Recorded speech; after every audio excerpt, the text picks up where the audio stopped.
ঢাকা বিশ্ববিদ্যালয়ের শিবিরের সভাপতি এই কয়েকদিন আগ পর্যন্ত কেউ জানতোই না সে ফেরাউনের কোলে মোসা যেমন লালন পালন হয়েছে, আমার মনে হয় ওইভাবে উনি কাজ করিস।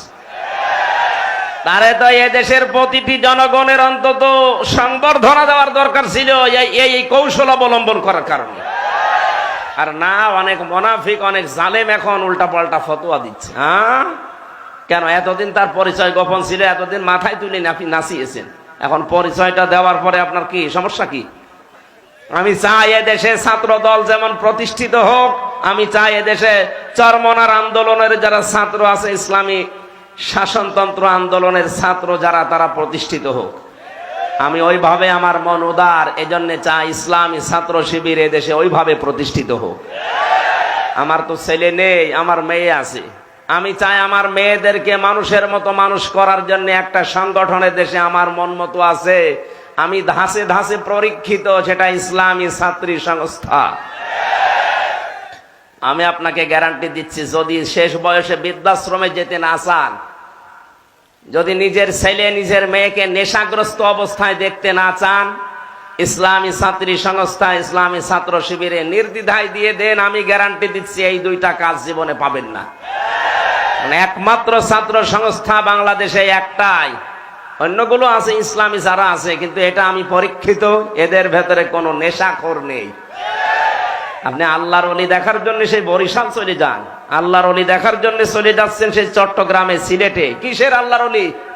আল্লাহর ওলি আপনার বাড়ির পাশে ওই ছেলেটা যে যুবক মানুষ 5 ওয়াক্ত নামাজ পড়ে আর তাহাজ্জুদ আদায় করছে। এটার ট্রেনিং দেওয়ার জন্য ইসলামী ছাত্র শিবির, ইসলামী ছাত্রী সংস্থা, এটা আল্লাহর নিয়ামত। আমি আবার বলছি, ছেলে আল্লাহ আমাকে দেয়নি, দুইটাই মেয়ে, এই দুইটাকে এরকম জায়গায় ভর্তি করে দেব। আমার জীবনের কোনো চিন্তা থাকবে না যে তাদের নিয়ে, কারণ ওইভাবেই তারা ধাসে ধাসে গড়ে তুলবে। 5 ওয়াক্ত নামাজ পড়লে রিপোর্ট লেখা লাগে যে আমি 5 ওয়াক্ত নামাজ পড়েছি। আমি পরীক্ষিত এই কারণে বলছি, কয়েকদিন আগে আমার একটা শপথ ছিল, কিন্তু হয়নি। 120টার উপরে আমার প্রশ্ন দিয়েছিল পারিবারিক জীবন সম্পর্কে, 20টার উপরে। আমি সারা দেশে কোরআনের ওয়াজ করে বেড়াই, অথচ আমি এ পরীক্ষায় পাশ করতে পারলাম না, আমার সিরিয়াল আবার পেছিয়ে দিয়েছে। তাহলে যারা পাশ করেছে, ওরা যদি সত্যি পাশ করে থাকে, তারা কোন ধাঁচের মানুষ আপনি টের পাচ্ছেন না? নবীজি যা করেছিলেন, আমার মনে হচ্ছে 1500 বছর পরে তাই করছে এই মানুষগুলো। এমনি এমনি আল্লাহ একেবারে সহজে বিজয় দিয়ে দিল। এর ভেতরে কত ঘাম, কত রক্ত, কত কৌশল, কত বুদ্ধি আপনি টের পাচ্ছেন? 15.5 বছর বহু চেষ্টা হয়েছে, কিচ্ছু হয়নি।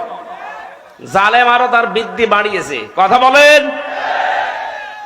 বিশ্ব নবী জানালেন, তোমরা পায়খানা কম বানাবা আর চুলা বেশি বানাবা। ওই সময় আবু জেহেল তো আগেই মারা গেছে বদরে। মক্কা বিজয়ের সময় বেঁচে ছিল, কাফেরদের যে নেতৃত্বে ছিল এই লোকটার নাম আবু সুফিয়ান।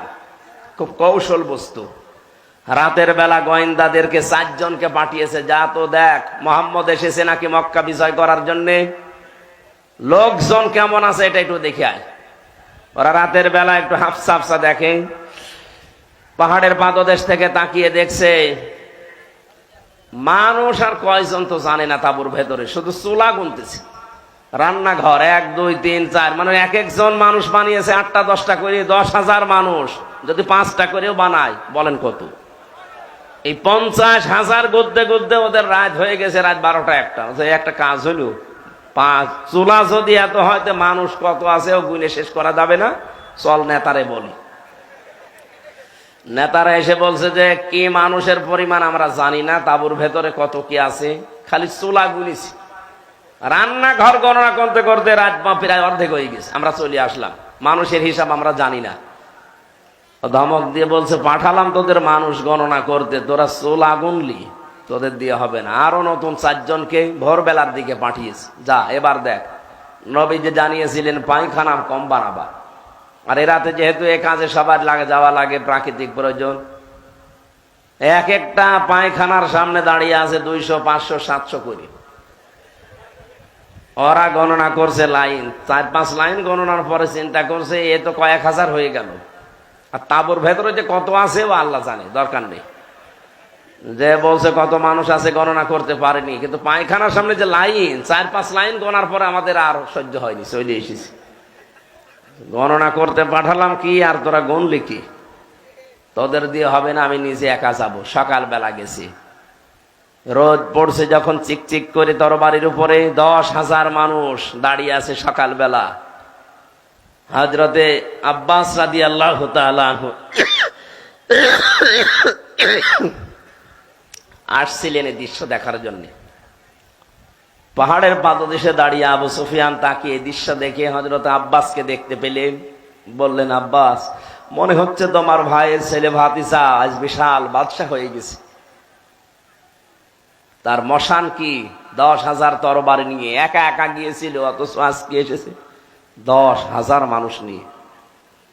হযরত আব্বাস ওই দিন বলেছিলেন, আবু সুফিয়ান, তোমার চোখ তোমাকে ধোকা দিচ্ছে, ভালো করে চোখ মলন করে আবার একটু তাকিয়ে দেখো, এর নাম বাদশাহী না, এর নাম নবুয়ত। নবুয়তের শান আছে, এই জন্য তুমি এখনো দাঁড়িয়ে আছো। নবুয়ত যদি না হতো তাহলে তোমার মতো কাফের এই জায়গায় কল্লা নিয়ে বডির উপরে দাঁড়িয়ে থাকতে পারতে না। আগস্টের 5-এর পরে যারা ইসলাম বোঝেন না তারা কিন্তু উল্টাপাল্টা শুরু করেছিলেন, কিন্তু সত্যি যারা ইসলাম বোঝে, 152 জনের ভেতরে 108 জন যারা, তাকান তো, তারাও ঠিক এইটাই কায়েম করেছে।